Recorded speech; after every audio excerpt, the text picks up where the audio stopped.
Good day po mga idol. Ayan po yung iniwan natin sandali na si White Red Mugs na nakasalang sa ating Magwheel press machine.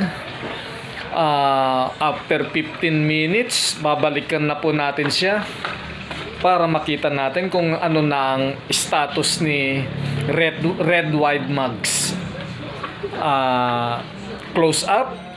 Tignan po muna natin ang kaliwang pisngi niya, left side. Ayan po ang pointer. May uka kasi kaya parang kala mo tumatalon. Yes. Ayan po ang pointer. Steady na po. Kumpara naman po ko kanina na 8 gumigewang-gewang daig pa ang lakad ng ahas na sawa. Ngayon po ay pagbabasyan natin ng pointer ay steady na po ang distance ng mag sa pointer. Yan ay ang left side. Sa right side naman po, ayan naman po ang right side ni Red White Mugs.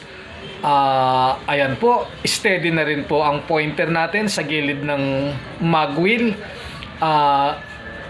Align na po siya.